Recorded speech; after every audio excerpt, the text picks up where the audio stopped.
we are studying various issues relating to economic thoughts of Chhatrapati Shahu Maharaj. And till the last period, we have started how the state of economic development was there in the Kolhapur Samsthan or Kolhapur state. And prominently, how was agriculture? Besides that, what was perspective of Chhatrapati Shahu Maharaj towards agriculture? That we started to study till the last period. And it is therefore, it is of crucial importance to study what efforts were made by Chhatrapati Shahu Maharaj towards agricultural development and the problems that agriculture was suffering in the Kolhapur Samsthan or Kolhapur state.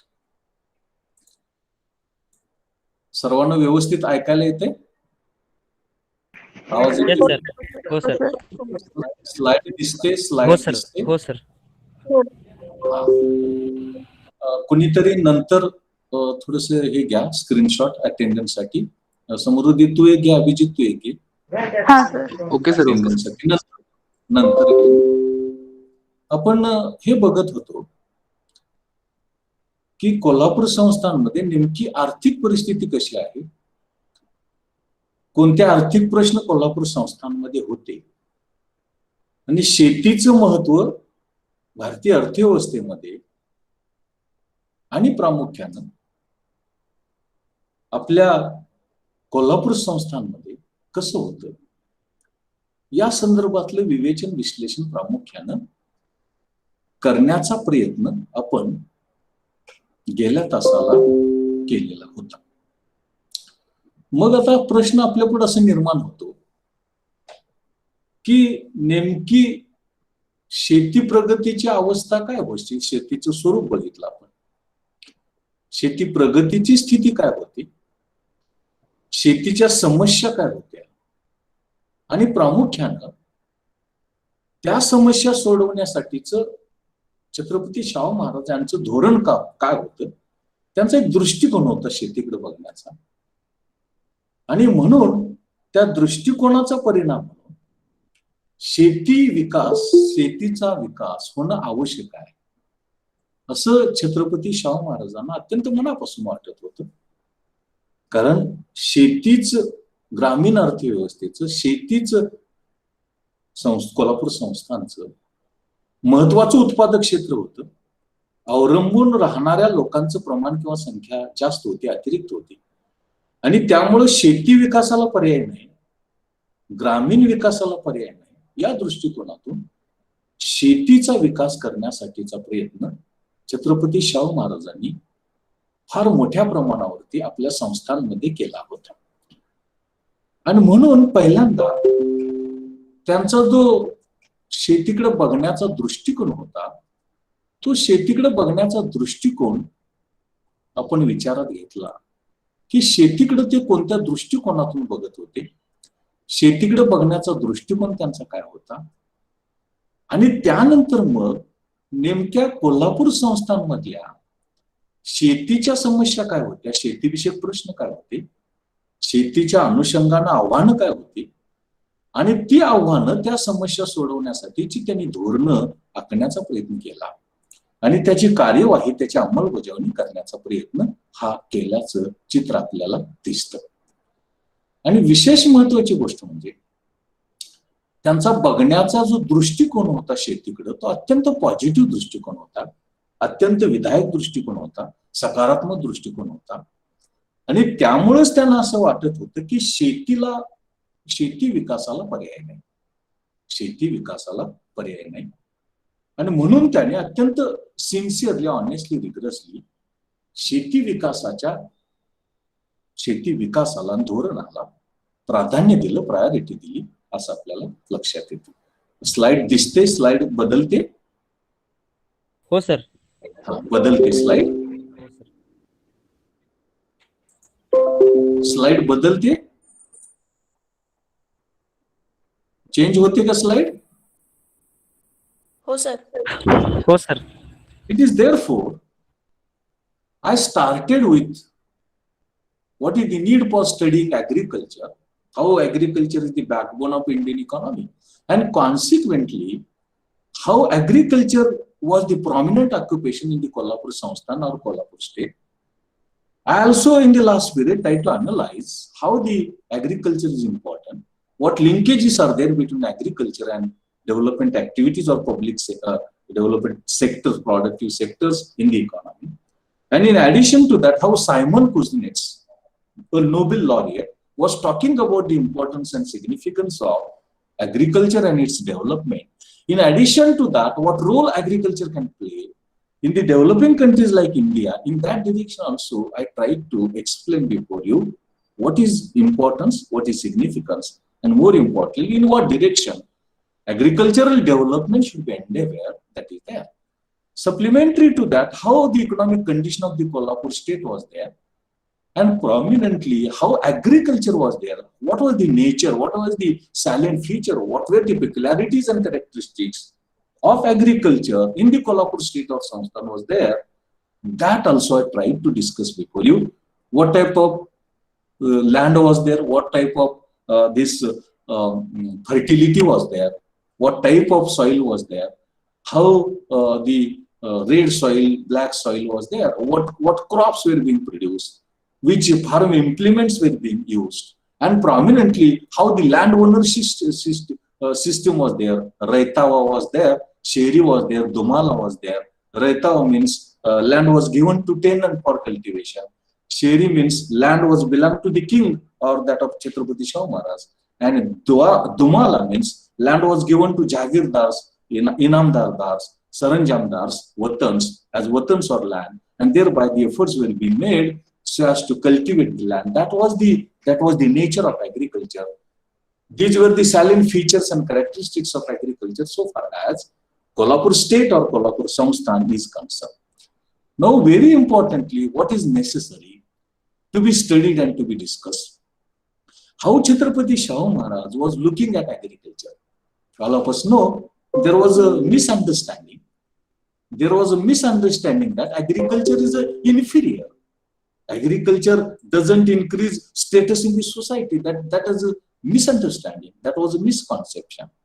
And at that time of Chhatrapati Shahu Maharaj also, it was in existence. That approach of the people looking towards agriculture was, it is as inferior occupation. It was like that of under status, devaluing or decreasing occupation. That was perspective of the people. That was perspective of the society looking towards agriculture, and how it was incorrect, how it was faulty. That very aptly, very adequately has been analyzed and it was discussed by Chhatrapati Shahu Maharaj.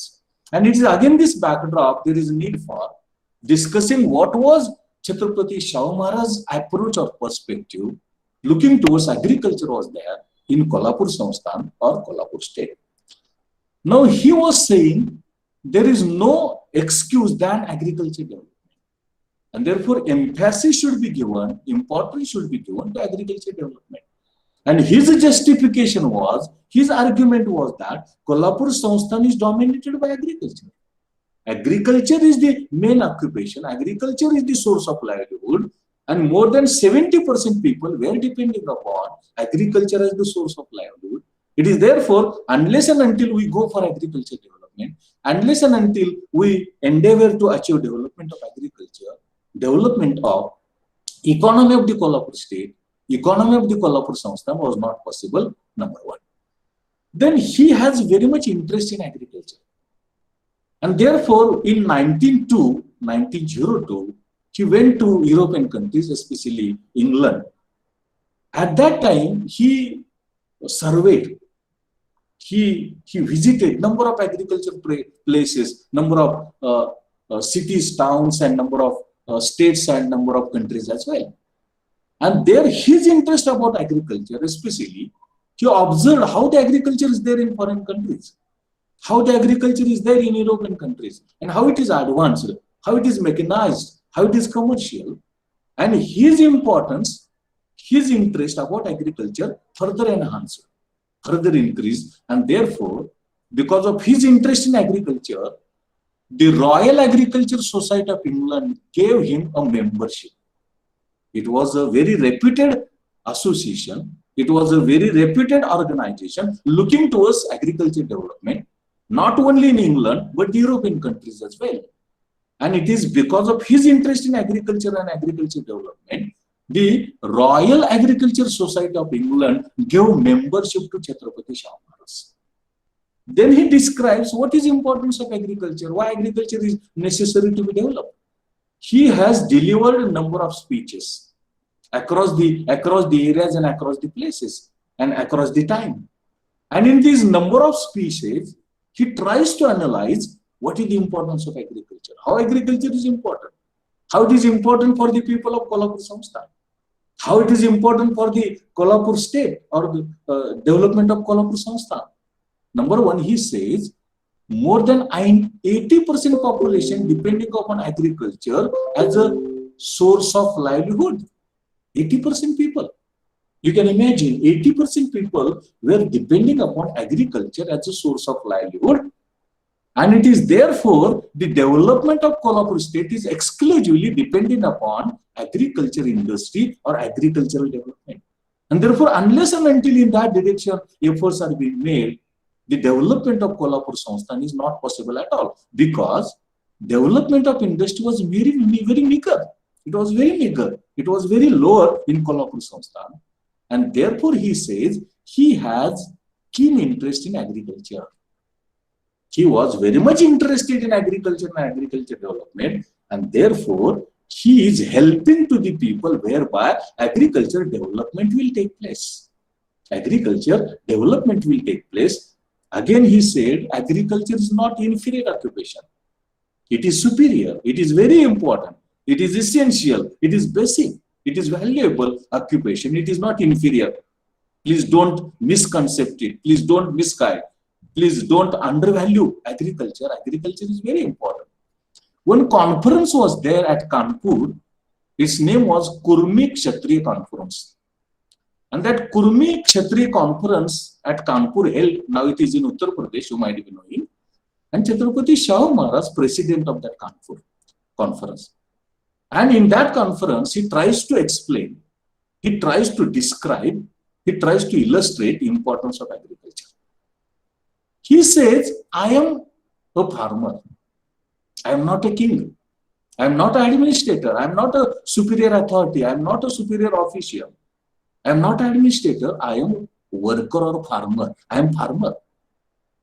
And therefore, this is a conference of agriculturists, that is farmers.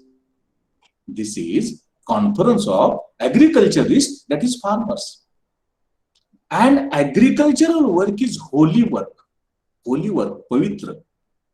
It is holy work. It is not inferior. It is valuable work.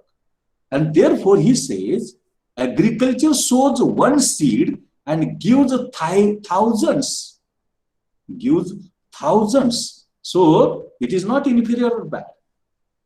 It is superior because a few seeds are sown and in thousands of seeds are being produced by agriculture, and that capacity, that potentiality is there in agriculture only, and therefore, you should not look at agriculture as an inferior occupation.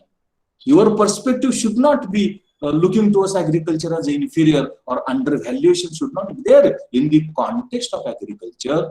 That is what he tries to talk about so far as his approach looking towards agriculture is concerned. Then he sent his son Yuvraj to Allahabad for agricultural education, and also in abroad, in foreign countries, European countries. His son was sent for education, agricultural education, to Allahabad. Now it is in Uttar Pradesh, and in foreign countries also, England, then Germany, France, Italy, Switzerland, Scotland, etc., etc. Then he says, agriculture has a potentiality to achieve double progress. Double progress is possible, or progress can be doubled. Progress can be doubled. It is because of agriculture only. Supplementary to that, he says this agriculture is helpful in animal husbandry development. It is an allied activity, all of us know. Animal husbandry is an allied activity to agriculture, and because of that, entire country can be prospered, and production of milk and ghee is possible. Milk production is possible, ghee is possible, and animal husbandry can be developed. It is because of agriculture. So for agriculture is excluded, we neglected agriculture, allied activities cannot be developed. Allied activities cannot be developed, and it is therefore agriculture plays a very important role in development of allied activities, and the sum totality of that we call it as a primary sector. We call it as a primary sector, and therefore agriculture is very much important. Then he tells us, in any society, agriculture progress is not a inferior quality work, or it is not a low quality work. It is always superior, and it is because he was assuming, he was saying, I am farmer, I am worker, I am a common man, and agriculture is very much interested because more than 80% people from the Kolhapur state or Samsthan were depending upon agriculture as a source of livelihood, and therefore it is agriculture development that can play a role of development of Kolhapur state on the one hand, and rural Kolhapur state on the other hand. And therefore, because of his interest about agriculture or into agriculture, he visited agriculture dominated country like Italy and Scotland. Italy and Scotland are agricultural dominated countries, and there he observed how technology in agriculture is advanced, how it is modern, how foreign agriculture technology is superior to us. And he was very much interested, and it is again this backdrop here. He was always looking at agriculture positively. He was saying agriculture is not inferior, it is a superior, it is a valuable. We sow a few seeds, and in lakhs of thousands of seeds are being produced by agriculture. And that capacity, that potentiality, ability is there in agriculture only than all others. In addition to that, allied activities like dairy, like animal husbandry, like poultry, their development is possible. It is because of agriculture, and therefore agriculture is very important. His perspective, his approach, looking towards agriculture was very positive. He was very positive, and from the very beginning, since taking power into the as a king, as the emperor of Kolhapur Samsthan or city, he very honestly, rigorously attempted for, endeavored for agriculture and allied development, agriculture development that is there. आपण हे बघण्याचा प्रयत्न करतोय. पहिल्यांदा आपण शेतीच्या अभ्यासाची गरज काय, शेतीची भूमिका भारतीय अर्थव्यवस्थेमध्ये काय आहे, कोल्हापूर संस्थांमध्ये आर्थिक स्थिती कशी आहे, परिस्थिती कशी आहे, आणि मग आपण कोल्हापूर संस्थांमध्ये शेतीविषयीचा दृष्टिकोन छत्रपती शाहू महाराजांचा काय होता, कसा होता, ते बघण्याचा प्रयत्न करत होतो. त्यांचं असं म्हणणं होतं की शेती विकासाला पर्याय नाही. तुम्हाला जर कोल्हापूर संस्थांचा विकास करायचा असेल, कुठल्या अर्थव्यवस्थेचा विकास करायचा असेल, कोल्हापूर राज्याचा विकास करायचा असेल, तर शेती विकासाला पर्याय नाही. शेतीचा विकास अत्यंत महत्वाचा आहे, कारण शेती हा मूलभूत व्यवसाय आहे, शेती हा मूलभूत उपक्रम आहे, ऑक्युपेशन आहे, आणि त्याच्या विकासाला दुसरा पर्याय नाही, असं त्यांचं म्हणणं आहे. ते 1902 मध्ये इंग्लंडमध्ये गेले होते आणि जगातल्या अनेक राष्ट्रांना त्यांनी भेटी दिल्या. तिथल्या शेतीचं निरीक्षण केलं, शेतीपूरक उद्योगांचं निरीक्षण केलं, उद्योगाचं व्यवसायाचं निरीक्षण केलं, तिथं वापरलेल्या तंत्रज्ञानाचा, सुधारित बी बियाणांचा, खतांचा विचार केला, निरीक्षण केलं, ऑब्झर्व केलं, आणि त्यांच्या लक्षात आलं की शेती अत्यंत महत्वाची आहे, शेती अत्यंत मूलभूत आहे, अत्यंत मौल्यवान आहे. आणि म्हणून इंग्लंडमध्ये एक शेतीविषयक महत्वाचं संघटन आहे, एक महत्वाची संस्था आहे, royal agriculture society of England. एक नामांकित संस्था आहे, शेतीच्या प्रगतीमध्ये एक लक्ष देणारी, एक शेतीचा विकास चिंतणारी आणि त्याचे सदस्यत्व शाहू महाराजांना 1902 मध्ये दिलं. एका आंतरराष्ट्रीय कीर्तीच्या शेतीविषयक संस्थेचं सदस्यत्व मिळणं, सभासत्व मिळणं ही फार मोठी गोष्ट आहे. 1902 चा कालावधी आहे, आपल्याला अजून स्वातंत्र्य मिळालेलं नाही. एवढं मोठं प्रेस्टीज, एवढा मोठा स्टेटस हा शाहू महाराजांचा होता. आणि शेतीकडे बघण्याचा एवढा पॉझिटिव्ह, इतका विधायक दृष्टिकोन त्यांचा होता हे आपल्याला लक्षात येते. ते म्हणतात की शेतीचा विकास अत्यंत महत्वाचा आहे. त्याने अनेक भाषणं केली, अनेक ठिकाणी मार्गदर्शन केलं, अनेक धोरणं निश्चित केली. आणि त्या सगळ्या भाषणांमध्ये ते सांगतात की शेती विकासाचं महत्व अनन्यसाधारण आहे. शेती विकास अत्यंत महत्वाचा आहे. का? कोल्हापूर संस्थानातले 80% जनता, 80% लोक शेतीवरतीच उदरनिर्वाहाचं साधन म्हणून आहेत. 80% लोक जेव्हा माझ्या संस्थानामध्ये, माझ्या राज्यामध्ये शेती विकासावरती उदरनिर्वाहाचं साधन म्हणून अवलंबून आहेत, मग त्यांचा विकास म्हणजे शेतीचा विकास, किंबहुना शेतीचा विकास म्हणजे त्या लोकांचा विकास, म्हणजे संस्थानाचा विकास. आणि म्हणून शेती विकासाला पर्याय नाही असं ते सांगतात. आणि म्हणून ते असं म्हणतात की शेतीवरतीच कोल्हापूर संस्थानाचा विकास अवलंबून आहे. कारण का? तर उद्योगांचा विकास म्हणावा तसा झाला नाही. जेवढा व्हायला पाहिजे होता तो झाला नाही, त्या दिशेनं प्रयत्न झाले नाहीत. आणि म्हणून माझा शेतीमध्ये माझा इंटरेस्ट आहे, मला शेतीबद्दल फार आवड आहे, फार कुतूहल आहे, फार आपुलकी असतात, जिव्हाळा आहे. आणि म्हणून संस्थानामधल्या लोकांना शेती विकासासाठी, शेती प्रगतीसाठी अत्यंत मनापासून मदत करण्याचा प्रयत्न ते करत होते. अत्यंत मनापासून हेल्प करण्याचा, असिस्टंट करण्याचा, मदत करण्याचा प्रयत्न करत होते असं आपल्याला म्हणता येईल. शेतीचं महत्व सांगत असताना एक परिषद भरली होती क्षत्रियांची, कानपूर, आता ते उत्तर प्रदेशमध्ये, कुर्मी क्षत्रिय नावा त्या संस्थांची, त्या संघटनेची परिषद होती. कुर्मी क्षत्रिय, कानपूरमध्ये ती परिषद भरली होती. शेतीचं महत्व सांगताना शाहू महाराज राजा असताना सुद्धा ते म्हणतात, मी वर्कर आहे, मी मजूर आहे, मी फार्मर आहे, मी शेतकरी आहे.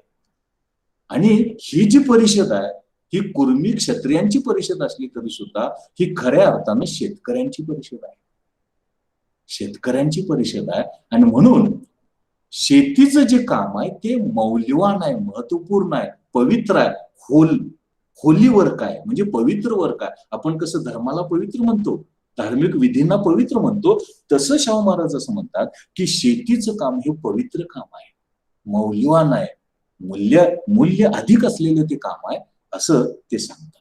आणि त्याच्या समर्थनामध्ये ते सांगतात की आपण जर शेतीमध्ये एक बी पेरला तर हजारो बिया निर्माण होतात. एक बी जर पेरला तर हजारो बिया निर्माण होतात, म्हणजे हजारो बियांचं उत्पादन होतं. असं असेल तर मग शेती कशी हलक्या प्रतीची, शेतीला कसं आपण हलक्या दर्जाचं स्थान द्यावं ते चुकीचं आहे. कारण शेती एक बियाणं पेरलं, एक बी पेरला, हजारो बियांचं उत्पादन ती करते. एवढं मोठं सामर्थ्य, एवढी मोठी क्षमता, पोटेन्शियालिटी त्या शेतीमध्ये असताना आपण कसं शेतीला हलक्या दर्जाची, कमी मूल्य असलेले असं म्हणू शकतो, असा प्रश्न ते निर्माण करतात. ते नुसतं सांगत नाहीत, त्यांचा जो मुलगा आहे, ज्याला आपण युवराज म्हणतो, राजाच्या मुलाला युवराज म्हणतो, त्या मुलाला परदेशामध्ये शेती शिक्षणासाठी पाठवून देतात. आणि देशामध्ये अलाहाबाद, आता ते उत्तर प्रदेशमध्ये आहे, शेती शिक्षणासाठी आपल्या मुलाला, स्वतःच्या युवराजला शेती शिक्षण घेण्यासाठी अलाहाबादला आणि परदेशामध्ये, इंग्लंड, युरोपियन कंट्रीजमध्ये ते पाठवून देतात. ते म्हणतात शेती का महत्वाची आहे? शेती महत्वाची आहे कारण शेती दुहेरी विकास, डबल विकास घडवून आणते.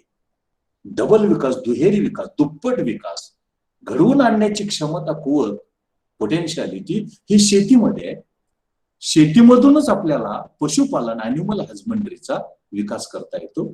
शेतीमुळेच आपल्याला दुधाचं उत्पादन करता येतं, घी, तुपाचं उत्पादन करता येतं. आणि एवढी क्षमता या शेतीमध्ये आहे असं अत्यंत प्रामाणिक मत शेतीच्या संदर्भातलं छत्रपती शाहू महाराज प्रकट करण्याचा प्रयत्न करतात, व्यक्त करण्याचा प्रयत्न करतात.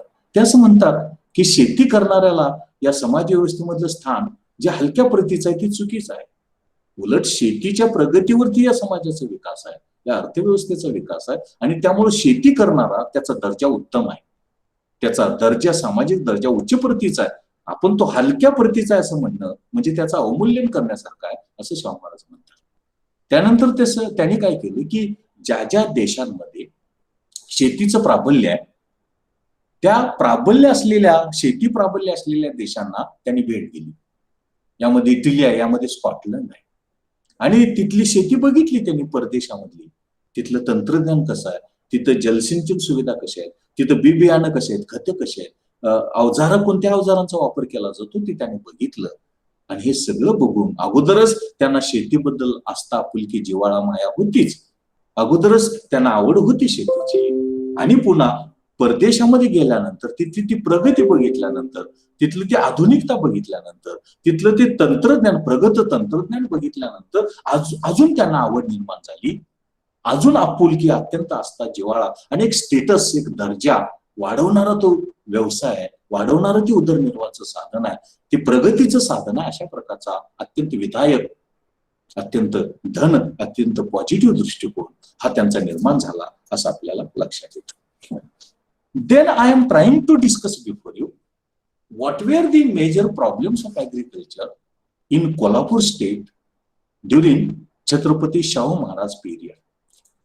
Now, till this moment, I tried to explain before you what is the significance of development of agriculture, how agriculture plays a very crucial role, very important role in the development of entire economy and development of other activities like industry and service sector as well.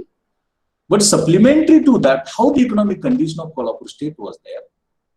In addition to that, how agriculture was there. Prominently, what was perspective, in what approach Chhatrapati Shahu Maharaj was looking towards agriculture, looking at agriculture. These are some of the things that I tried to discuss before you so far as till this moment is concerned. Now I want to invite your attention towards agriculture. He was of the opinion that there is no excuse, there is no any alternative to agriculture development. And therefore our focus should be, our emphasis should be on agriculture development, because with the number of justifications and propositions, he tried to explain before us how agriculture is important. It is not just he said or tried to place before us the importance of agriculture, but he also practically endeavored to take agriculture education, membership of that agriculture authority body, and his son was sent for agriculture education. That was his practical perspective, looking towards realizing and materializing agriculture and its importance in the Kolhapur city.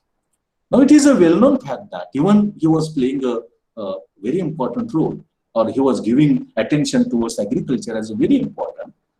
Agriculture in Kolhapur state was facing certain major problems. And what were the problems that I should discuss before you? Because in the entire period of Chhatrapati Shahu Maharaj, he very honestly, rigorously, sincerely attempted for tackling agriculture problems and agriculture development, and consequently development of industry as well, and entire development of the entire economy of Kolhapur Samsthan or Kolhapur state. Now, talking about what were the major problems of agriculture in Kolhapur state during the Chhatrapati Shahu Maharaj period or region. Number one, rainfall. Condition of rainfall. Rainfall was not adequate. Rainfall was not adequate in Kolhapur Samsthan or Kolhapur state during Chhatrapati Shahu Maharaj period. Take example, number one, rainfall was inadequate and wide fluctuations were there in the rainfall during the Shahu Maharaj period in Kolhapur Samsthan. In 1893-94, there was a 56 inches rainfall. In 1901, it was 63, increased. Again in 10, it declined to 57. In 21-22, it increased little bit to 50 inches. But during 1899 and 1900, there was a famine in Kolhapur Samsthan. There was a drought in Kolhapur Samsthan, or drought was experienced by Kolhapur state, Kolhapur Samsthan, and the rainfall was just 32 inches. You can make a comparison. In 1901, it was 63 inches, and in 1819, it declined to 32, about 50% less. Again, in 1914 and 15, there was a maximum rainfall of 95 inches. You can make a you can imagine 95 inches excessive rainfall. Thus, on an average, in Kolhapur Samsthan, rainfall was taking place of 61 inches or 60 to 60.70 inches. That was the condition of rainfall in Kolhapur state or Kolhapur Samsthan. Number one, there were fluctuations in rainfall. When there were drought conditions, famine conditions, there was a significant decline in the rainfall that was taking place in Kolhapur Samsthan. So far as rainfall is concerned, Bauda, you might be knowing Gagan Bauda. In Bauda, there was a maximum rainfall. Now it is a taluka place in Kolhapur district. Now it is a Tehsil place. In Kolhapur Samsthan also, it was a taluka place. In Bauda, that is Gagan Bauda, it was a maximum rainfall receiving region. But Shirol, Raibag and Katkot, these were also talukas in Kolhapur Samsthan. Those were the areas which were mostly affected by famine conditions or drought conditions. And the rainfall that took place in these talukas or tehsils during the Chhatrapati Shahu Maharaj period, it was just inadequate. It was meager. It was meager. Thus, on an average, in Kolhapur state or Samsthan, overall rainfall was medium. It was not excessive.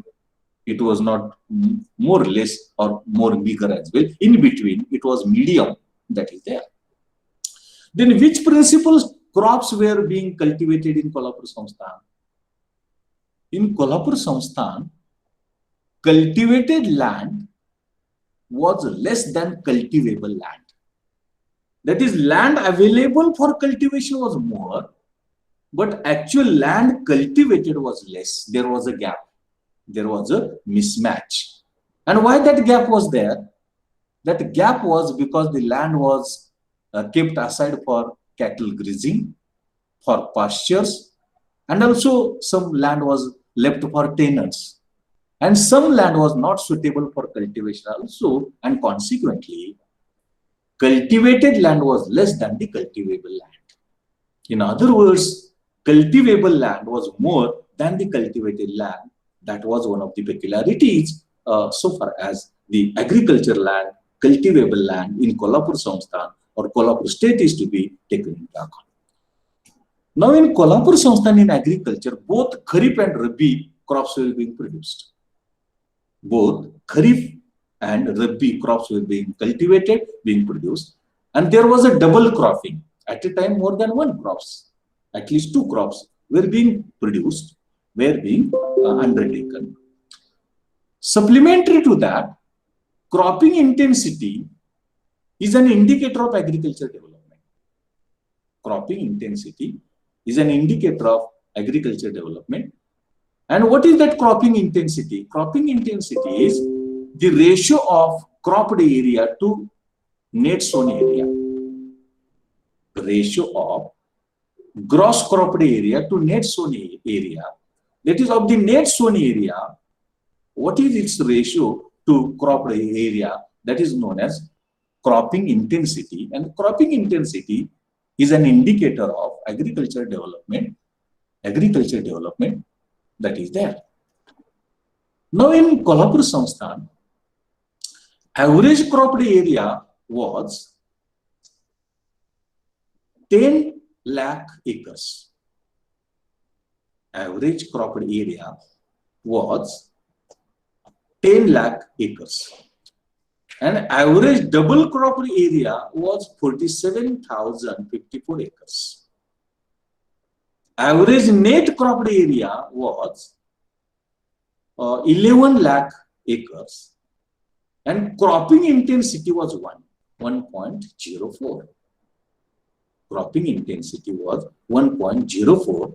And already I have mentioned that cropping intensity is a ratio of gross cropped area to net sown area. Gross cropped area to net sown area. But during drought conditions, famine season, especially in the years 1897, 96, 97, 1899, 1900, it was very low. very low, and there was a significant decline in crop area. Significant decline in crop area, but it increased very significantly, or it was increasing when rainfall was in time and it was adequate. It was adequate in time. There was increase in gross cropped area as well as crop intensity. That is also peculiarity so far as agriculture is concerned. Principal crops being produced were jawar, cotton, chili, ragi, rice, sugarcane, and tur. These were the prominent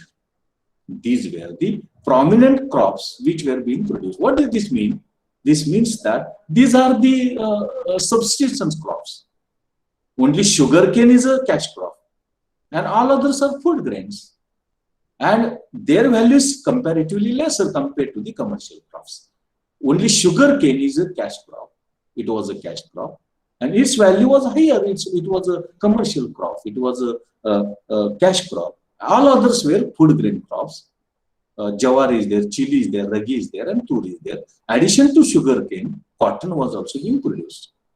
Thus, cotton and sugarcane were only commercial crops or cash crops. Those were there. Now, in the next problem of agriculture during the Shaw Maharaj period was average cropped area declined by 0.81%, that is 1%.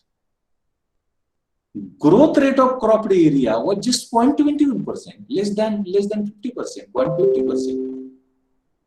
So growth in cropped area was very meager. It was just insignificant, 0.21%. Growth in double cropped area, it was just 0.38%, less than 0.50%, you can imagine. And supplementary to that, crop intensity was just on an average 1%. On an average 1%, 1.04%. Then cropped area was 48% during 1967 to 1921-22, which increased to 57.74. Thus, there is a improvement. There was improvement in gross cropped area, but in general, in totality, it was about 58%, and it was not 100%. That's also a salient feature of agriculture. That was also a challenge. That was also a problem before the agriculture in Kolhapur Samsthan or Kolhapur state. Now, that question that arises is why cropped area was less, cropped area was declined, why growth in cropped area was insignificant, why growth in double cropped area is very meager, and why there was a negative growth rate in net cropped area. And the reason is that there was always fluctuations in rainfall, and famine conditions were being frequently experienced in Kolhapur Samsthan, Kolhapur state, and monsoon rainfall was having lot of fluctuations, and the rainfall was like that of gamble, gamble, and consequently all those contributed to the fall in average cropped area, increase in cropped area, growth in double cropped area, growth in net cropped area, crop intensity, etc., etc. These were the factors which were responsible for a negative trend in cropped area, growth in cropped area, net cropped area, etc., etc. That is there. Now, one of the very major problems in Kolhapur Samsthan relating to agriculture was gamble in monsoons. Agriculture in Kolhapur Samsthan was gamble in monsoons. It was gamble. It was uncertain. It was not sure. It was not assured. And the reason already I have tried to place before you, it was exclusively depending upon rainfall. That is a natural rainfall. That was a monsoon. And monsoon was fluctuating. Lot of fluctuations were there.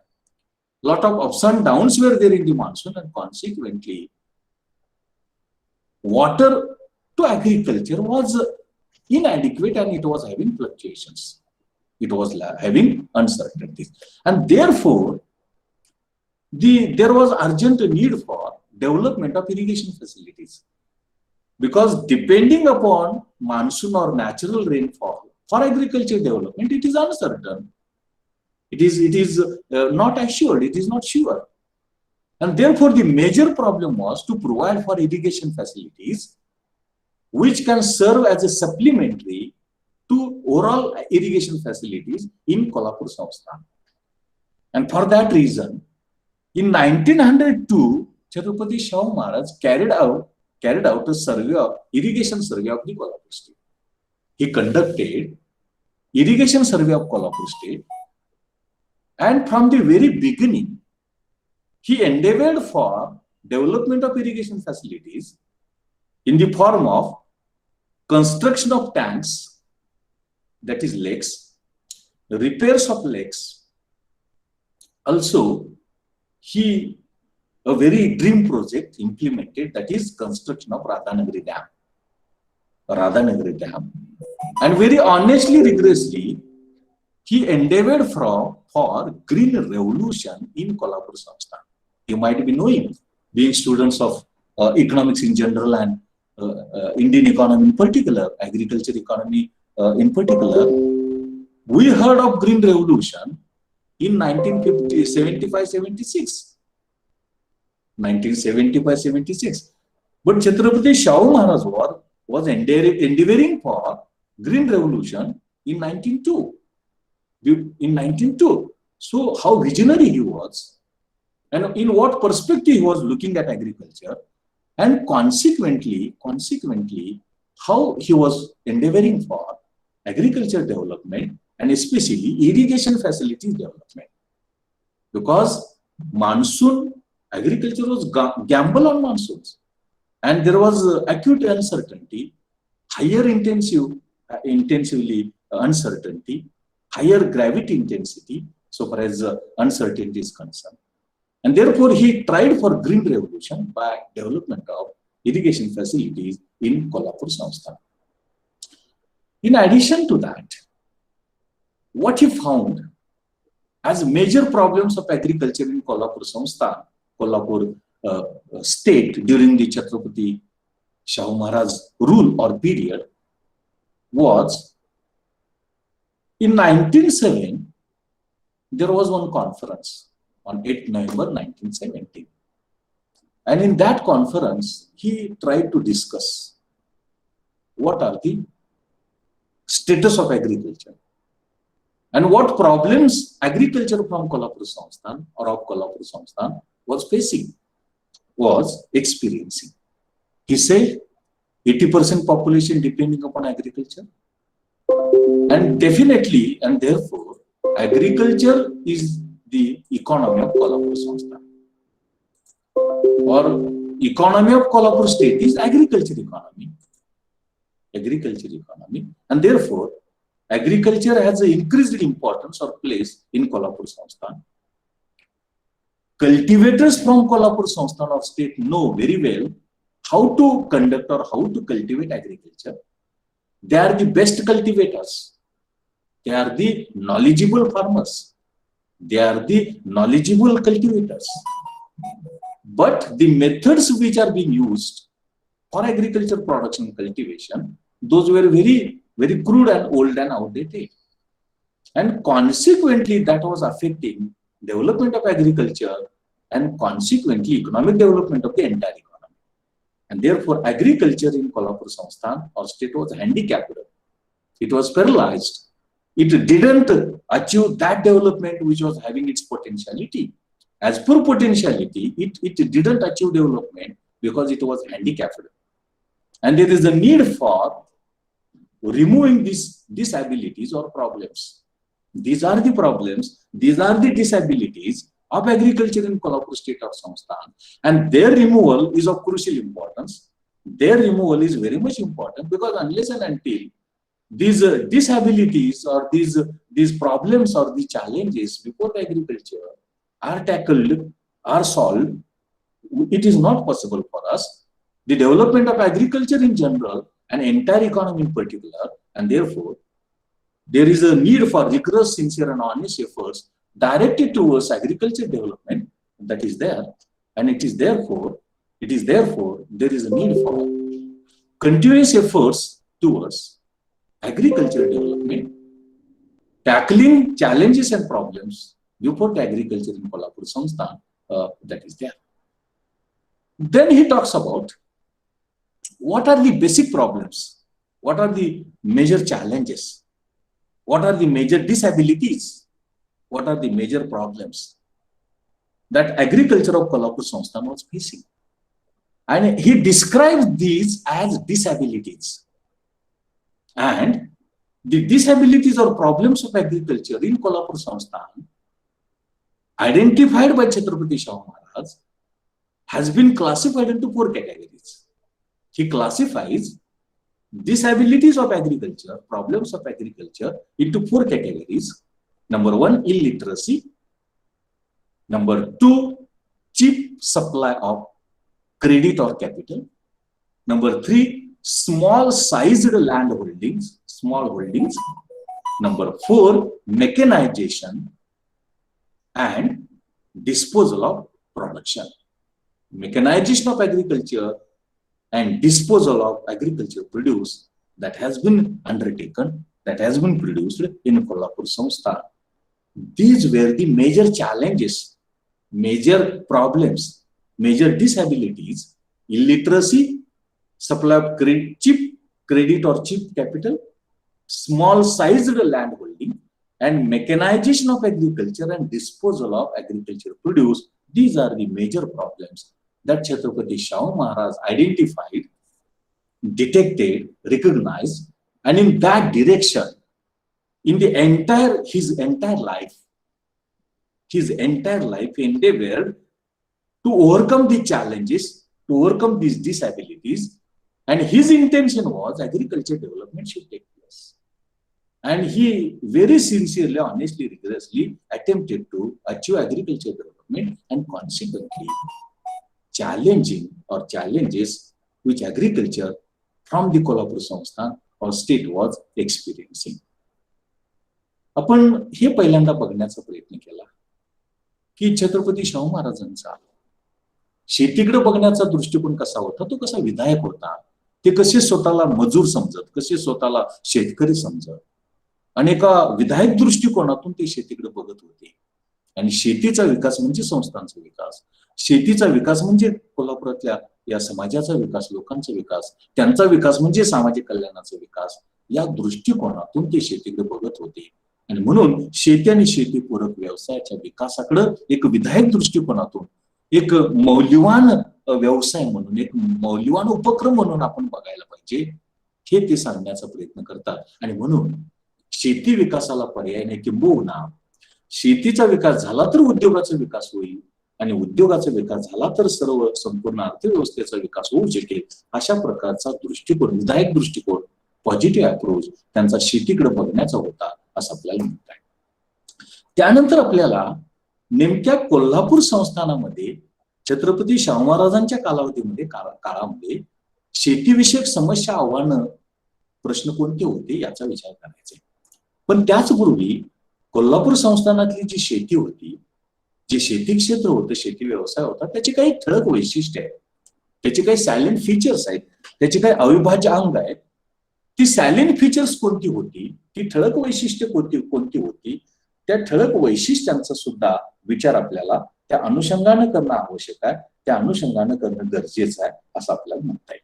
म्हणजे पहिल्यांदा आपण कोल्हापूर संस्थानातील नेमक्या शेतीविषयक समस्या, शेतीविषयक प्रश्न नेमके कोणते आहेत, आणि ते सोडवण्यासाठी शाहू महाराजांनी आपल्या संपूर्ण आयुष्यामध्ये, संपूर्ण राजवटीमध्ये कोणते प्रयत्न केले, ते बघण्यापूर्वी आपल्याला कोल्हापूर संस्थानामधल्या शेतीची ठळक वैशिष्ट्ये, ज्याला आपण गुणधर्म असं म्हणूया, प्रॉपर्टीज असं म्हणूया, ती काय होती ते आपण बघण्याचा प्रयत्न करत आहोत.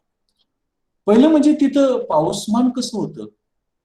पाऊसमान हे चढउतार असणार होतं, फ्लक्च्युएशन्स असणार होतं, काही वेळेला जास्त, काही वेळेला कमी, आणि सरासरीनं 61 इंच एवढा पाऊस कोल्हापूर संस्थानामध्ये पडत होता. दुष्काळजन्य परिस्थितीमध्ये फार कमी पडायचा, 32 इंच पडायचा. चांगलं मान्सूनचं चांगला मान्सून असेल, अनुकूल असेल, 95 पर्यंत सुद्धा पाऊसमान जात होता. यामध्ये बावडा आज तालुका प्लेस आहे कोल्हापूर जिल्ह्यातलं, तिथं जास्तीत जास्त पाऊस पडत होता. आता पण तो जास्त आहे. आता गेल्या 2 दिवसातले आकडे बघितले तुम्ही तरी सुद्धा ते लक्षात येईल. आणि शिरोळ, रायबाग, कटकोळ हे जे तालुके होते कोल्हापूर संस्थानामध्ये, त्यामध्ये प्रामुख्यानं पाऊस कमी पडत होता. दुष्काळजन्य परिस्थिती त्या तालुक्यांमध्ये होती. आता पण ते कमी अधिक फरकानं तशीच दिसते. सर्वसाधारणपणे मध्यम स्वरूपाचा पाऊस कोल्हापूर राज्यामध्ये, कोल्हापूर संस्थानामध्ये छत्रपती शाहू महाराजांच्या राजवटीमध्ये, कालावधीमध्ये पडत होता असं आपल्याला दिसतं. आता इथं साधारणतः कोणत्या पिकांचं उत्पादन घेतलं जायचं? इथं जी शेत मशागतीसाठी योग्य जमीन आहे त्याच्यापेक्षा प्रत्यक्ष कसलेली जमीन कमी असायची. म्हणजे जमीन उपलब्ध आहे पण ती कसली जाणारी जमीन कमी होती किंवा त्याचं प्रमाण कमी होतं असं आपल्याला दिसतं. का? काही जमीन जनावरांना, गुरांना चारण्यासाठी, काही जमीन गवताच्या कुरणासाठी, काही जमीन कुळांना कसण्यासाठी, काही जमीन कसण्यासाठी योग्य नव्हती, पिकवण्यासाठी योग्य नव्हती. आणि त्यामुळं काही जमिनी तशीच पडून राहायची न कसता. त्यामुळं जी उपलब्ध जमीन आहे त्यापेक्षा कमी जमीन प्रत्यक्षामध्ये कसली जात होती, कल्टिवेट केली जात होती असं आपल्याला म्हणतात. कोल्हापूर संस्थानामध्ये रब्बी आणि खरीप दोन्ही प्रकारची पिकं घेतली जात होती. आणि डबल पिकं, दुहेरी पिकं पण घेतली जात होती काही ठिकाणी. आणि जी क्रॉप इंटेन्सिटी म्हणजे पिकाची तीव्रता म्हणतो आपण, ती पिकाची तीव्रता आपण जर बघितली एक शेतीच्या प्रगतीचा, विकासाचा निदर्शक म्हणून, मापदंड म्हणून, इंडिकेटर म्हणून तो कमी होता. 1.4 होता, 0.4 होता असं आपल्याला दिसतं.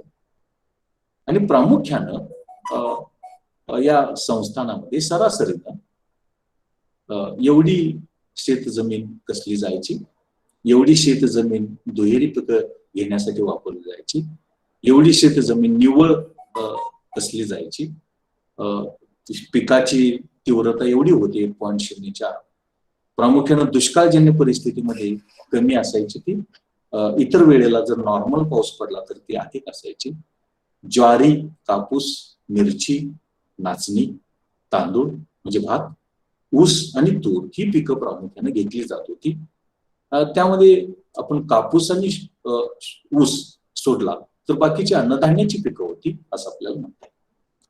यामध्ये आपल्याला असं दिसते की सरासरीनं जी पिकं शेतीखालची होती किंवा जमीन शेतीखालची होती ती सरासरीनं 0.81% घटली, म्हणजे 1% घटली. जो पिकाखालचं क्षेत्र आहे ते जवळपास 0.21% वाढल्याचं दिसतं, म्हणजे वाढ ही मर्यादित आहे. दुहेरी पिकाखालचं क्षेत्र आहे त्याची वाढ फक्त 0.38% होती, म्हणजे 50% पण नाही. आणि निव्वळ पिकाखालचं क्षेत्र आहे त्यामध्ये वाढ निगेटिव्ह आहे, ऋण आहे, 0.83. आणि पिकाची तीव्रता आहे, क्रॉप इंटेन्सिटी 1.04 म्हणजे कमी आहे असं एक चित्र आपल्याला दिसतं. आणि साधारणतः पिकाखालचं जे क्षेत्र आहे ते पिकाखालचं क्षेत्र हे 48% 57-58% वाढल्याचं आपल्याला दिसतं.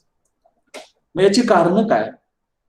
तर पावसामध्ये सातत्यानं स्थित्यंतर, दुष्काळजन्य परिस्थिती, आणि विशेष म्हणजे पावसाचं स्वरूप जुगारासारखं होतं, गॅम्बल ऑन मान्सून, आणि त्याचा परिणाम म्हणून अशा प्रकारची ठळक वैशिष्ट्ये आपल्याला कोल्हापूर संस्थानामधल्या शेतीमध्ये दिसतात किंवा शेतीमध्ये होती असं आपल्याला लक्षात येतं. साधारणतः शेती आणि जलसिंचन सुविधा यामधला जर संबंध आपण विचारात घेतला तर आपल्याला असं लक्षात येतं की प्रामुख्यानं कोल्हापूर संस्थानामध्ये शेती ही मान्सूनवरचा जुगार होता, अपुरी होती. जलसिंचन सुविधा नैसर्गिक पावसावरतीच शेतीला पाणी पुरवठ्यासाठी अवलंबून राहायचं, म्हणजे जुगार सारखी परिस्थिती होती, एक अनिश्चितता होती. आणि त्यामुळं एक जलसिंचन सुविधा उपलब्ध करून देण्याची गरज तिथे होती कोल्हापूर संस्थानामध्ये. त्यामुळे 1902 मध्ये शाहू महाराजांनी सिंचन सर्वेक्षण, म्हणजे किती आहेत बाबा जलसिंचन सुविधा, याचं सर्वेक्षण केलं, याचा सर्वे केला. आणि त्या माध्यमातून कोल्हापूर राज्यातली जलसिंचन सुविधा सुधारण्याचा, वाढवण्याचा प्रयत्न त्यांनी केला. यामध्ये नवीन तलाव बांधले, जुने तलाव दुरुस्त करून घेतले, विहिरी बांधल्या, जुन्या दुरुस्त करून घेतल्या. आणि त्यांचा जो ड्रीम प्रोजेक्ट होता तो राधानगरी धरण, राधानगरी धरणाचा मोठा प्रकल्प, ड्रीम प्रोजेक्ट त्यांनी केला. आणि तुम्हाला आठवतं का बघा, आपण 75-76 ला हरित क्रांतीची चर्चा आपण आपल्या देशामध्ये करायला लागलो. स्वातंत्र्यपूर्व कालावधी म्हणजे 1902च्या कालावधीमध्ये शाहू महाराज हरित क्रांती घडवून आणण्याचा प्रयत्न कोल्हापूर संस्थानामध्ये करतात, कोल्हापूर राज्यामध्ये करतात. म्हणजे ती किती दूरदृष्टीचे होते, किती ते शेतीच्या विकासाला आणि संस्थानाच्या विकासाला त्यांनी वाहून घेतलं होतं, डिव्होटेड होते, याची कल्पना तुम्हाला येऊ शकते. आपल्याला असं दिसतं की 8 नोव्हेंबर 1917 एक कॉन्फरन्स भरली होती. त्यामध्ये ते मेन्शन करतात 80% जनता शेतीवर अवलंबून आहे उदरनिर्वाहाचं साधन म्हणून. आणि त्यामुळं राज्याच्या, संस्थानाच्या अर्थव्यवस्थेचा विकास करायचा असेल तर तो शेतीवरती अवलंबून आहे. आणि म्हणून शेती विकासाला आणि शेतीला अत्यंत महत्वाचं स्थान आहे, अनन्य साधारण आहे असं आपल्याला म्हणतात. ते असं म्हणतात की इथला शेतकरी हा जागरूक आहे, हा जाणीव असलेला आहे, आणि त्याला शेती कशी करायची, शेती कशी पिकवायची त्याचं ज्ञान त्यांना आहे. बेस्ट कल्टिवेटर आहे, तो एक चांगला उत्पादक आहे. मात्र दुर्दैवानं शेती कसण्याच्या पारंपरिक पद्धतींचा वापर केला जातो आणि त्याचा परिणाम शेतीची प्रगती आणि राज्याच्या प्रगतीवरती झाल्याचं आपल्याला दिसतं. आणि एक प्रकारच्या हँडिकॅप्ड, म्हणजे एक प्रकारची दुरावस्था, एक प्रकारची प्रतिकूल परिस्थिती विकासामध्ये आपल्याला दिसते. आणि त्यालाच त्यांनी डिसॅबिलिटीज, अक्षमता किंवा प्रश्न असं त्यांनी म्हटलेलं आहे, प्रॉब्लेम्स असं म्हटलेलं आहे. आणि त्या कालावधीमध्ये जे शेतीचे प्रश्न होते, शेतीच्या समस्या होत्या, त्या सगळ्यांचं वर्गीकरण त्यांनी एकूण 4 गटांमध्ये केलं, प्रमुख 4 आव्हानांमध्ये केलं, 4 समस्यांमध्ये केलं. एकाला त्यांनी इलिटरसी असं म्हटलं, अडाणीपणा किंवा निरक्षरता. त्यानंतर स्वस्त कर्ज पुरवठ्याची, पतपुरवठ्याची गरज होती, ही एक महत्वाची समस्या त्यांना आपल्या संस्थानामध्ये शेतीची दिसून आली. संस्थानामध्ये शेतीचं आकारमान लहान होतं, स्मॉल साइज्ड होल्डिंग होतं. आणि विशेष महत्वाची गोष्ट म्हणजे शेतीचं यांत्रिकीकरण करण्याची गरज होती. आणि शेतीमध्ये उत्पादित जो शेतमाल आहे, शेतीमध्ये उत्पादित जे उत्पादन आहे, त्याची विल्हेवाट लावण्यासाठी विपणन व्यवस्था, मार्केटिंग सुविधा निर्माण करण्याची अत्यंत गरज होती, अत्यंत निकड होती. अशा प्रकारचे प्रमुख प्रश्न, प्रमुख 4 समस्या, प्रमुख 4 आव्हानं, प्रमुख 4 या मर्यादा शोधून काढण्याचा प्रयत्न छत्रपती शाहू महाराजांनी केलेला आहे. आणि हे प्रश्न, या समस्या प्रामुख्यानं सोडवण्याचा प्रयत्न अत्यंत प्रामाणिकपणे, अत्यंत रिगरसली, ऑनेस्टली, सिन्सिअरली करण्याचा प्रयत्न आपल्या संपूर्ण आयुष्यामध्ये, जेवढं काही त्यांना आयुष्य मिळालं, फक्त 28 वर्षेच त्यांनी राज्य केलं, 28 वर्षेच राजा म्हणून काम केलं. पण 28 वर्षाच्या कालावधीमध्ये त्यांनी जे काम केलं ते हिमालयाच्या उंचीचं होतं. हे आपल्याला जसं आपण जसं पुढे जाऊ, जसं आपण त्याचा विचार करत जाऊ, त्याची खात्री पटू शकेल, त्याची खात्री आपल्याला होईल. 28 वर्षाचा कालावधी फार मर्यादित आहे, तुम्ही कल्पना करू शकताय. 28 वर्षाच्या कालावधीमध्ये त्यांनी जे आपल्या कोल्हापूर संस्थानामध्ये, राज्यामध्ये जे काम केलं, विकासाचं, प्रगतीचं, विकास गतिमान करण्याचं, विकासाला धक्का देण्याचं, ते काम खऱ्या अर्थाने एका पर्वताच्या लेवलचं होतं, हिमालयाच्या उंचीचं होतं असं आपल्याला म्हणता येईल. आणि जसजसं आपण त्याची चर्चा करत जाऊ, जसजसं त्याचं विवेचन, विश्लेषण चर्चा करू आपण, त्यावेळेला निश्चितपणे त्याची खात्री पटेल असं मला वाटतं. First of all, attempts or policies or measures or efforts undertaken by Chhatrapati Shahu Maharaj for solving problems of agriculture or tackling challenges before agriculture. Number 1 is agricultural education. Number one is agricultural education. Already, if you observe agriculture in foreign countries, European countries, England, Scotland, Switzerland, etc., etc., and you found that their agriculture is modern, their agriculture is advanced, and agriculture can be modernized, can be advanced when there is agriculture education. When there is agriculture education, methods of farming should be modern, advanced. And therefore, on 30th September 1970, he issued one order about free and compulsory primary education. He was of the opinion that farmer of Kolhapur Samstha, farmer of Kolhapur state should be educated. He should be equipped with at least primary education. And that can make a difference about agriculture cultivation and production. And therefore, on 30th September 1970, he made free and compulsory primary education. In 1896, he introduced agriculture as a new subject in Rajaram High School. Now also you can see Rajaram High School is there at Bhavani Mandap, you can see. During his period, he made agriculture, introduced a new subject agriculture in Rajaram High School in 1896. In 1902, he visited Europe, Italy, Scotland, England, and there he observed agriculture progress. And because of his interest in agriculture and his positive approach looking towards agriculture, he was conferred with membership of very prestigious agriculture society or organization, that is Agriculture Society of England. In 1906, Dr. P.C. Patil, he was given higher education in agriculture. He was sent to Pune for taking higher education in agriculture. In 1912, his son or Yuvraj Rajaram, he was sent to agriculture for agriculture education to England. Then, in 20th January 1913, he made one resolution, issued one resolution, that is permission to purchase 100 copies of a book, Sheti Sudharna, Agriculture Improvement. And that book was written by Mahadev Devdar. The intention was that what you written in the book, Sheti Sudharna, Agriculture Improvement or Development, that knowledge should be transmitted, it should be reached to the farmers as the result of that. They will become more and more modernized, and modern agriculture will be cultivated, advanced agriculture will be practiced. That was his intention, and therefore he purchased 100 copies of book Sheti Sudharna in the year 1913. You can imagine. Then he sent his students for agriculture education. He sent students for agriculture education. Rupees 1,500 interest-free loan was given to Ramchandra Shelke, and he was sent to agriculture education to America.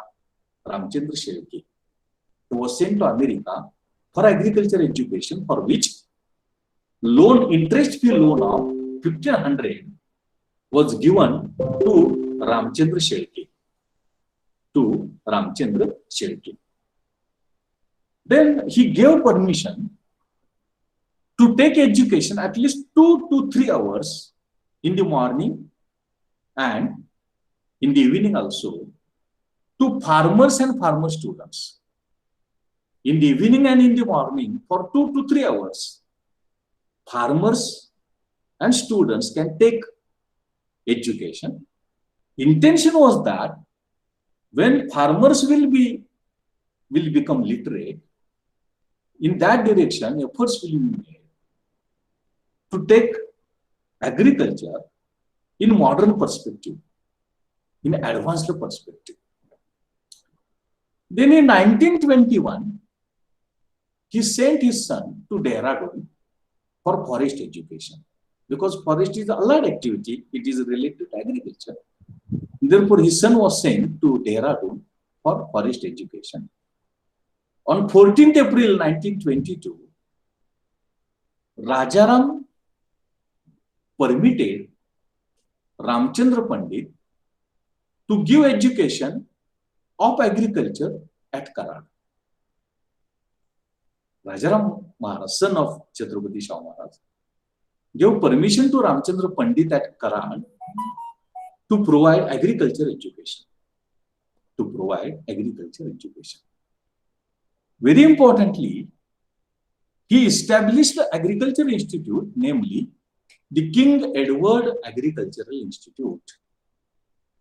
King Edward Agricultural Institute in 1912. And what was its objective? What was its purpose?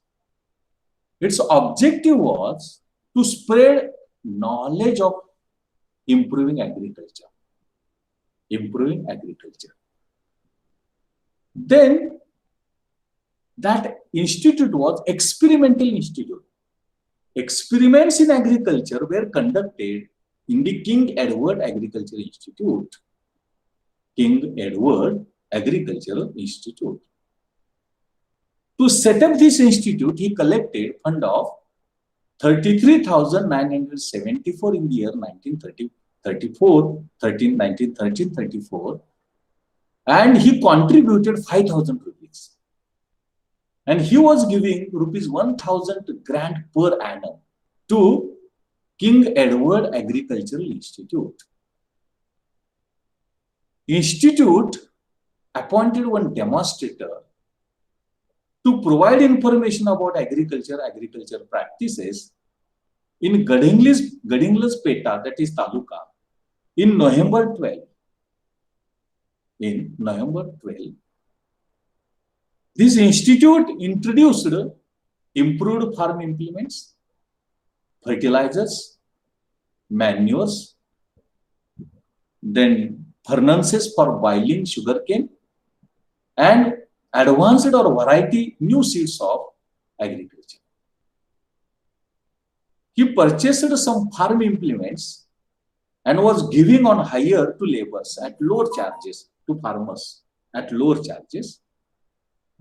He purchased 50 copies of Sheti and Shetkari and distributed free of cost to farmers.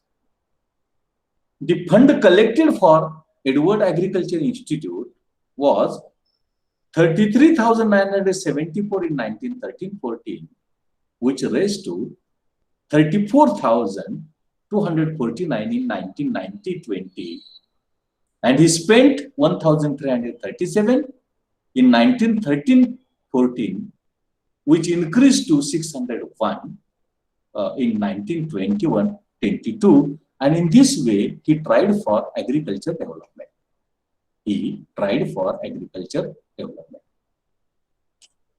Then he gave loans and advances to farmers or agriculturists. Having intention to provide cheap credit or low interest rate, he provided Tagai loan, free of interest loan. He provided low interest loans to farmers to purchase farm implements, seeds, fertilizers, development of irrigation facilities, and repay loans, old loans also. Then he extended rupees 1 crore loan of money lenders of farmers. 1 crore rupees loan given by money lenders was repaid by Chhatrapati Shahu Maharaj on behalf of the farmers. He gave concessional loans at only 6% rate of interest. Actually, rate of interest on loans and advances to agriculture was 12 to 30%. But he gave loans and advances at only 6% rate of interest. You can imagine where 12 to 30% rate of interest and where 6% rate of interest. And thus subsidized loan or loans at low rate of interest was extended by Shahu Maharaj having intention to agriculture development. Loans given to agriculture stood at rupees 46,074 in 1896-97 to 1,24,000 in 1899-1900 during the famine years or famine period. Rupees 12,000 loan was given as Tagai loan to Babubhai Mujawar from a resident of Rukdi. He was a citizen or resident of Rukdi, and he was given a Tagai loan of 12,000. You can imagine 12,000 loan as a Tagai loan, that is low interest loan or free rate of interest loan that was given. Then on 14th June 1999, he issued one ordinance. And as per this ordinance, he removed evil method of confiscating the standing crops of farmers by the money lenders. That is, as a compensation to the loans and advances extended to the farmers, as they are not or they unable to repay that loan, the crop production that was there in the farm was being taken away by the landowners or landlords or money lenders. And that method, that tradition was discarded. It was stopped in the year 14th June 1999 by issuing one ordinance. He gave loans to poor farmers from the Victoria Memorial Fund. Victoria Memorial Fund. In 1944,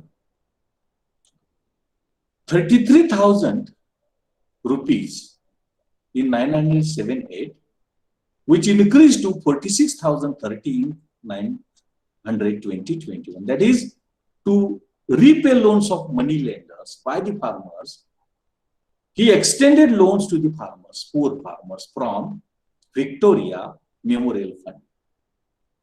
In addition to that, he extended loans to farmers, which increased from 13,000 in 1954-56 to 2,42,795 in the year 1921-22. In huge amount, in large amount, loans were extended by agriculturists or farmers by the Chhatrapati Shahu Maharaj during his rule in Kolhapur Sansthan. Then he opposed fragmentation of land. He didn't permit the subdivision and fragmentation of land because it was one of the major problems of agriculture in Kolhapur state of Sansthan. And when the size of farm was significantly bigger or lower, that was adversely affecting production and productivity in agriculture, and consequently that was experienced by Chhatrapati Shahu Maharaj during his rule, during his period that is there. And therefore, he was tried to control fragmentation and subdivision of land that was taking place. Fragmentation and subdivision of land that is taking place in Kolhapur Sansthan in Kolhapur state. What he did,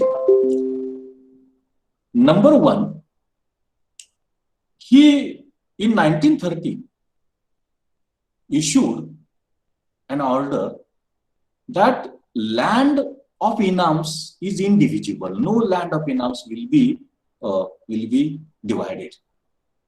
No subdivision and fragmentation of land of inams will take place.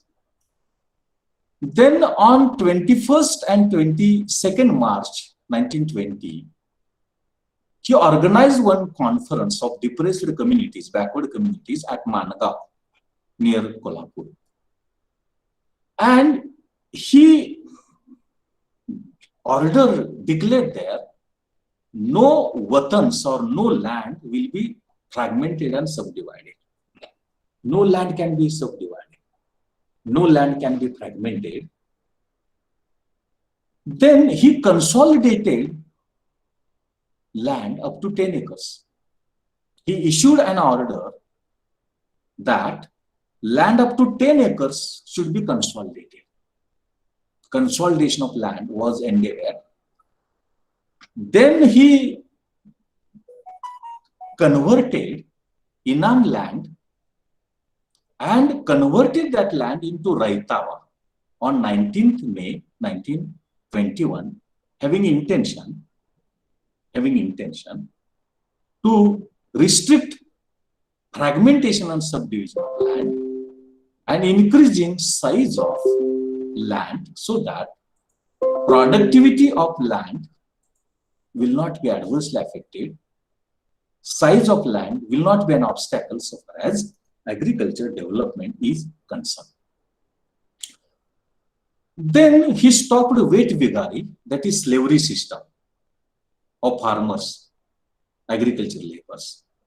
And thereby also he helped or endeavored for subdivision and fragmentation of land that was taking place in Kolhapur Samsthan, Kolhapur state, that is there.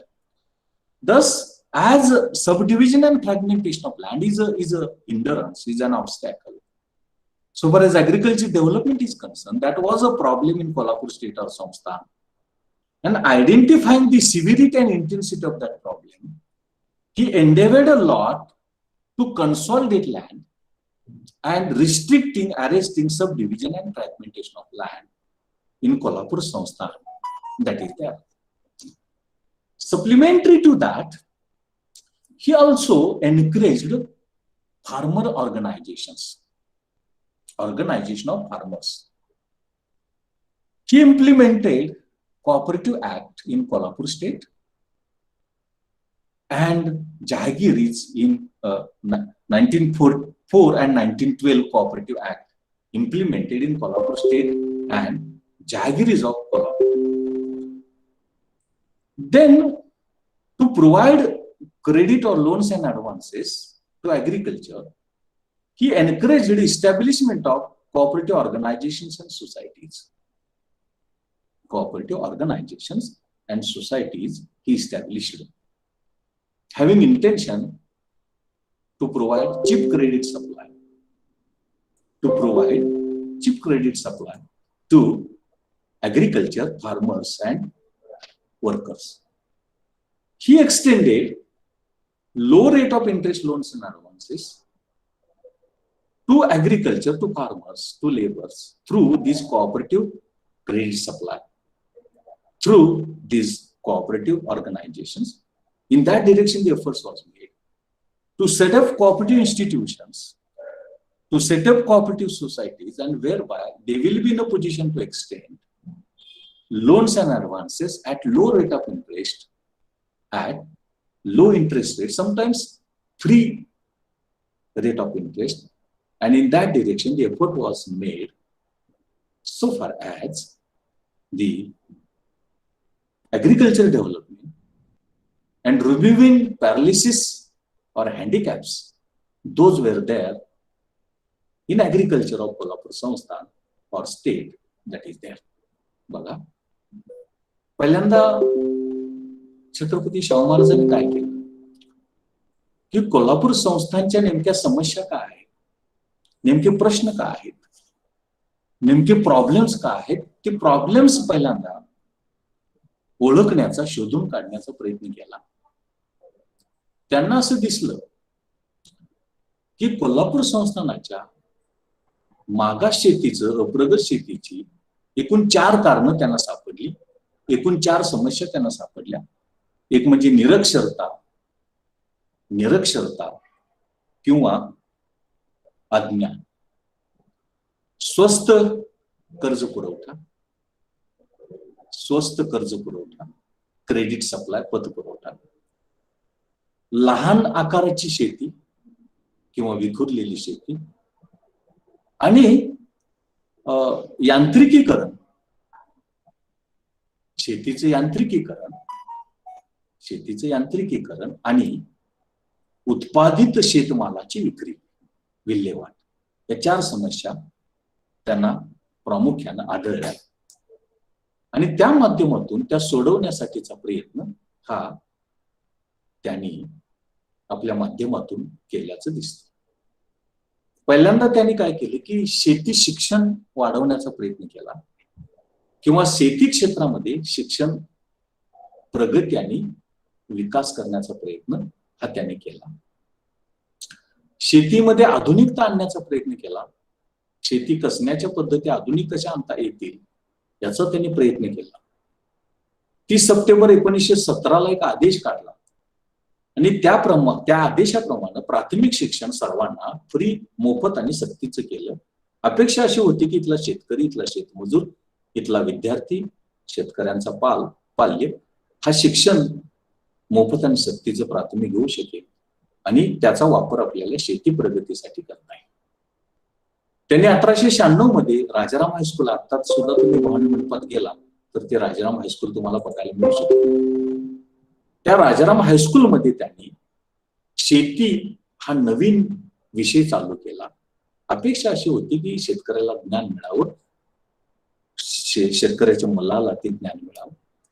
1902 मध्ये ते युरोपला गेले होते. Italy, तिथल्या European राष्ट्रांमधली शेतीची प्रगती बघितली होती आणि त्यामुळेच त्यांना त्याचा शेतीबद्दलची आवड, शेतीबद्दलची आस्था, आपुलकी, जिव्हाळा, माया आणि त्यामुळं प्रसिद्ध असं हे जे ऍग्रिकल्चर सोसायटी ऑफ इंग्लंड आहे त्याचं सभासदत्व, सदस्यत्व त्यांना दिलं होतं.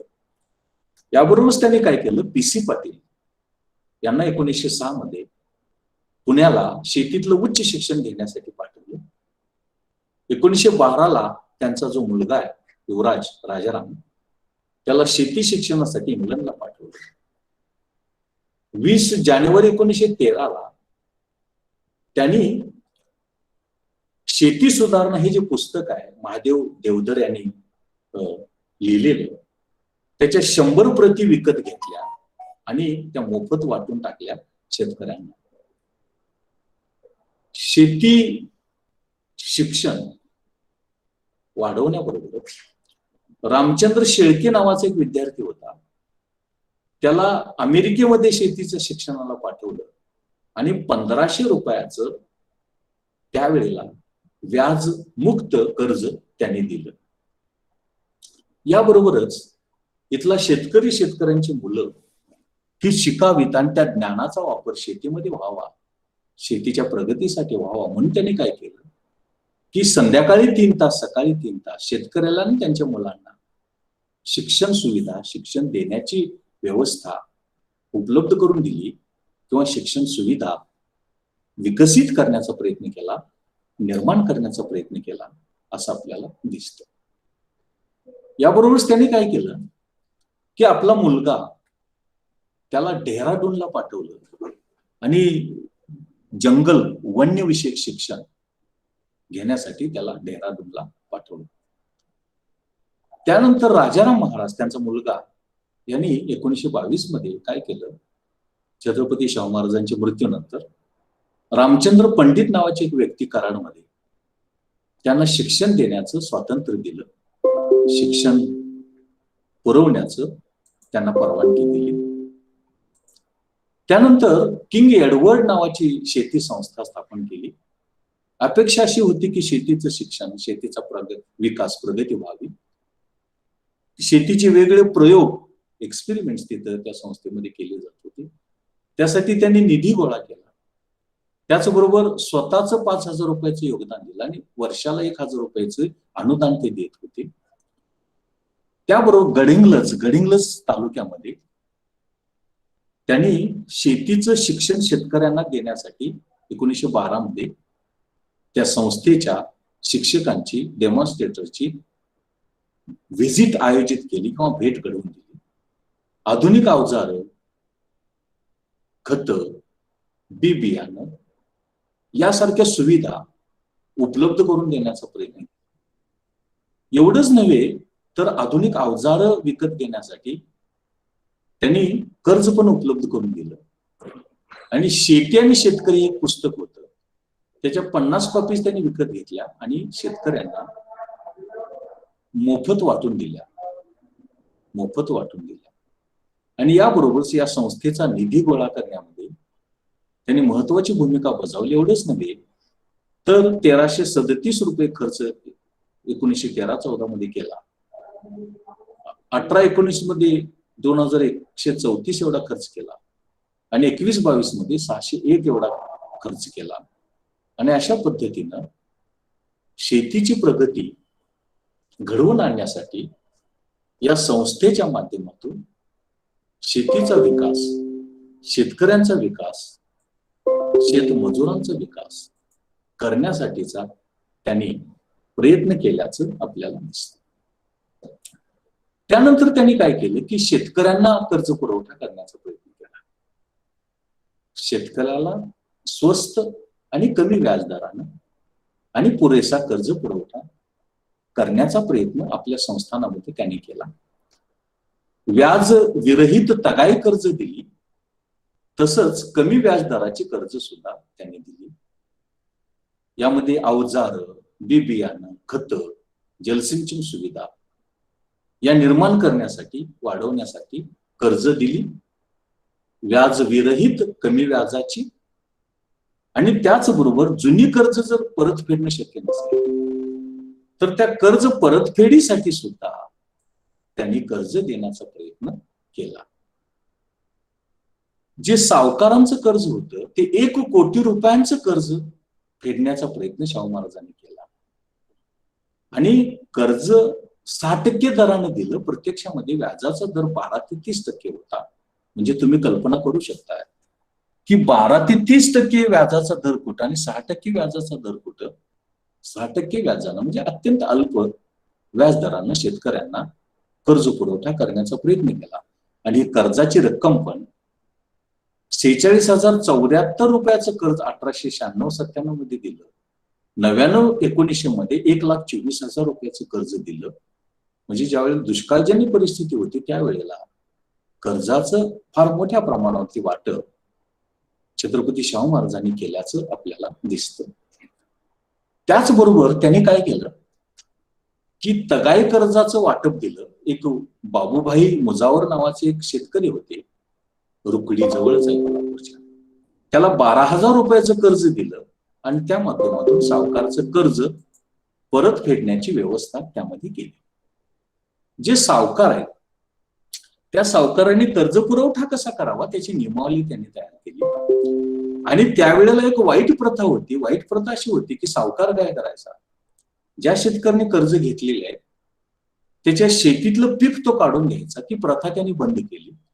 14 जून 1919 एक आदेश काढला आणि असं सावकाराला करता येणार नाही. कर्जापोटी शेतकऱ्याचं पीक किंवा त्याचं उत्पादन घेता येणार नाही, अशा प्रकारचा अध्यादेश त्यांनी 14 जून 1919 काढला. त्याचबरोबर ही सावकारांची कर्ज परत फेडण्यासाठी व्हिक्टोरिया स्मारक निधी होता, त्यातनं त्यांनी कर्ज दिली. जवळपास 33,000 रुपयाचं कर्ज 1907-08 दिलं. 20-21 46,030 रुपयाचं कर्ज दिलं. आणि त्या माध्यमातून सावकाराची जी कर्ज तटलेली होती ती कर्ज परत फेडण्याचा प्रयत्न शाहू महाराजांनी त्यांच्या कालावधीमध्ये केल्याचं दिसतं.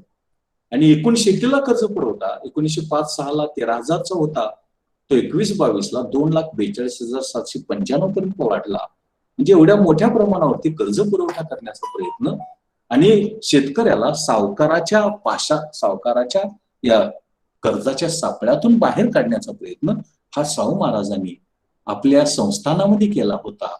आणि ही अत्यंत महत्वाची गोष्ट त्या अनुषंगानं आपल्याला विचारामध्ये घेणं आवश्यक आहे असं आपल्याला दिसतं. त्यानंतर त्यांनी काय केलं की कोल्हापूर संस्थानामध्ये शेतीचं तुकडीकरण आणि विभाजनाचा एक मोठा प्रश्न होता. आणि शेतीचं किमान एक आर्थिक आकारमान निर्माण व्हावं आणि हा जो तुकडीकरणाचा, विभाजनाचा, विखुरलेपणाचा जो हा प्रश्न होता, ही जी समस्या होती, ती समस्या सोडवण्यासाठी त्यांनी काही उपाययोजना राबवण्याचा प्रयत्न केला. पहिल्यांदा त्यांनी काय केलं की 1913 मध्ये असा एक आदेश काढला की इनामाच्या ज्या जमिनी आहेत त्या इनामाच्या जमिनीचे विभाजन करता येणार नाही. इनामाच्या जे जमिनी आहेत ते विभाजन करता येणार नाही. वंचित दलित सामाजिक वंचित गटांना जी जमीन दिलेली होती त्याचं विभाजन करता येणार नाही. जी वतनं दिली होती त्याच्या जमिनीचं तुकडीकरण करता येणार नाही असं घोषित केलं 21-22 जी अस्पृश्यांची परिषद माणगावला भरली होती तिथं त्यांनी ते जाहीर केलं. आणि 10 एकरापर्यंत त्यांनी जमीन एकत्र करावी, तुकडीकरण रोखावं, तुकडीकरण करू नये अशा प्रकारचा आदेश काढला. आणि 10 एकरापर्यंतच्या जमिनीचे एकत्रीकरण कन्सॉलिडेशन करण्याचा प्रयत्न त्यांनी केला. त्याचबरोबर 19 मे 1921 काही जमीन एकत्रित केली आणि ती कसण्यासाठी कुळांना देण्याचा प्रयत्न केला. याचबरोबर काही जमीन त्यांनी रैतावामध्ये रूपांतरित करण्याचा प्रयत्न केला आणि शेतमजुराची जी वेठबगारी होती, गुलामी जी होती, ती गुलामी बंद करण्याचा प्रयत्न, नियंत्रित करण्याचा प्रयत्न हा शाहू महाराजांनी आपल्या संस्थानामध्ये शेतीच्या प्रगतीसाठी, शेतकऱ्यांच्या प्रगतीसाठी, शेतमजुरांच्या प्रगतीसाठी करण्याचा प्रयत्न केला असं आपल्याला दिसतं. त्यानंतर त्यांनी काय केलं की शेतीला संस्थात्मक कर्ज पुरवठा वाढवण्याचा प्रयत्न केला. शेतकऱ्यांच्या सहकारी संस्था स्थापन करण्यासाठी प्रेरणा प्रोत्साहन दिलं आणि त्यासाठीच्या काही उपाययोजना राबवण्याचा प्रयत्न हा केला. त्यांनी कोल्हापूर संस्थानमध्ये आणि कोल्हापूर जहागिरीमध्ये 1904 आणि 1912 जो सहकार कायदा होता ते कायदे अत्यंत प्रामाणिकपणे, अत्यंत कडकपणे राबवण्याचा प्रयत्न केला. हेतू असा होता, अपेक्षा अशी होती की सहकारी संस्था शेतकरी निर्माण करू शकतील आणि या शेतकरी संस्थांचा फायदा शेतकऱ्यांना कर्ज पुरवठा करण्यासाठी, कर्ज देण्यासाठी होऊ शकेल. आणि कर्जाची जी समस्या आहे, पतपुरवठ्याची जी समस्या आहे, ती पतपुरवठ्याची समस्या कोल्हापूर संस्थांमध्ये, कोल्हापूर राज्यामध्ये आपल्याला थांबवता येईल, नियंत्रित करता येईल अशा प्रकारची अपेक्षा ही त्यामध्ये होती. त्यानंतर त्यांनी काय केलं, ही अनेक पतसंस्था, अनेक सहकारी संस्था, अनेक बँका स्थापन केल्या सहकारी आणि त्या माध्यमातून शेतकऱ्याला कर्ज पुरवठा, शेत मजुरांना कर्ज पुरवठा, सावकाराचं कर्जाचं ओझं कमी करण्याचा प्रयत्न केला. आणि हे सगळे कर्ज कमी व्याजदरानं काही वेळेला कमी मुक्त किंवा व्याज विरहित देण्याचा प्रयत्न केला. आणि अशा पद्धतीनं आपल्या संस्थानाचा जो शेतीचा विकास आहे तो शेतीचा विकास करण्याचा, घडवून आणण्याचा प्रयत्न वेगवेगळ्या माध्यमातून आपल्या संस्थानामध्ये केल्याचं आपल्याला दिसतं. म्हणजे त्यांचा शेतीकडे बघण्याचा जो विधायक दृष्टिकोन होता तो विधायक दृष्टिकोन विचारामध्ये घेऊन त्यातून प्रामुख्यानं कोल्हापूर संस्थानच्या शेतीच्या ज्या समस्या होत्या, संस्थानाच्या ज्या शेतीच्या समस्या होत्या, त्या शेतीच्या समस्या विचारामध्ये घेऊन त्या समस्या पहिल्यांदा त्यांनी जाणून घेतल्या आणि त्या समस्या सोडवण्यासाठी त्या समस्या निहाय उपाययोजना इंट्रोड्यूस करून, सुरू करून त्याची अत्यंत प्रामाणिकपणे कार्यवाही करण्याचा प्रयत्न केल्याचं चित्र आपल्याला दिसतं. आणि अशा प्रकारे कोल्हापूर संस्थानचा जो शेतीचा प्रश्न आहे, शेतीच्या समस्या आहे, त्या शेतीच्या समस्या सोडविण्याचा प्रयत्न हा शाहू महाराजांनी आपल्या कोल्हापूर संस्थानामध्ये केल्याचं चित्र आपल्याला दिसतं. अशा प्रकारे आज आपण त्यांचा शेतीविषयक बघण्याचा दृष्टिकोन काय होता आणि शेतीच्या समस्या कोणत्या होत्या आणि त्या समस्या सोडवण्यासाठी, ते प्रश्न सोडवण्यासाठी त्यांनी उपाय सुचविले आणि त्याची कार्यवाही करण्याचा प्रयत्न केला आणि इथल्या शेतीचा, शेतकऱ्यांचा, शेतमजुरांचा विकास घडवून आणण्याचा प्रयत्न केला. एवढं मोठं काम त्यांनी आपल्या कालावधीमध्ये केलं. आपण 75-76 मध्ये हरित क्रांतीचा आपण उल्लेख करतो, नाव घेतो. स्वातंत्र्यपूर्व कालावधीमध्ये 1922 पूर्वी 2 ते 22 या कालावधीमध्ये प्रामुख्यानं हरित क्रांती आपल्या संस्थानामध्ये, आपल्या राज्यामध्ये घडवून आणण्याचा प्रयत्न केला. एवढं मोठं काम त्यांनी घडवून आणण्याचा प्रयत्न केला. आणि म्हणून ह्या काही अत्यंत महत्वाच्या गोष्टी आपल्याला या अनुषंगानं विचारामध्ये घेणं आवश्यक होतं, विचार करणं त्याचा गरजेचं